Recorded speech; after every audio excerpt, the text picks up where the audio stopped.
ለምን ትጨነቃላችሁ? ጌታ ሆይ መቼ ነው የምታሳካልኝ? መቼ ነው የራሴ ጎጆ የሚኖረኝ? የራሴ መጠለያ የሚኖረኝ? አከራዮች እኮ ጨቅጭቀው ገደሉኝ። አንዱ የሚበላው አጥቶ አስፋልት ላይ ያድራል፣ ረሃብ መሮታል። አንተ ደግሞ ለቤት ኪራይ የምከፍለው እያለ የአከራይዋ ጠባይ ነው የመረረ። ወይ ጥጋብ! ይሄ እንደው እናቱ የሞተችበትና ገበያ ሄደችበት እኩል ያለቅሳል። እውነት ነው። አከራይ የሚጨቀጭቅ ይመስለኛል። አልፎ አልፎ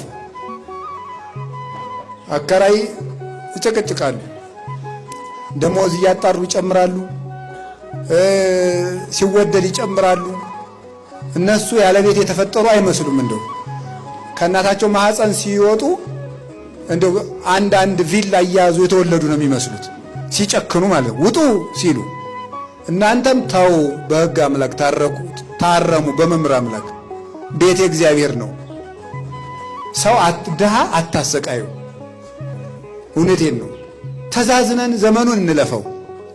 በወንድሙ የሚጨክን ለሱም ጨካኝ ሰው ይጥልበታል። ርኅሩህ ሁኑ፣ ድሃ አትግፉ። ክርስቶስን ፍለጋ እዚህ እንደተሰበሰባችሁ አውቃለሁ። መቅደስ ውስጥ ቁጭ ብሎ የሚጠብቅ እንደ ንጉሥ ቁጭ ብሎ የሚጠብቅ አይደለም። አስፋልት ላይ ያለው ድሃ ክርስቶስ ነው። ጦም የሚያድረው ወንድማችን ክርስቶስ ነው። እኛ ሁለት አይነት ምግብ በልተን ሶስተኛው በመጉደሉ እያጉረመረም ጥሬ አጥቶ የሚያድር ድሃ ጎረቤታችን አለ። ያ ክርስቶስ ነው።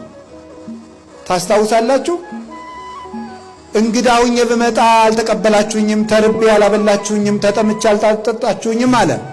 መቼ ርቦህ ነው ያላበላን ሲሉት፣ ለባልንጀራችሁ ካላደረጋችሁ ለእኔ ያላደረጋችሁ ምን ያለ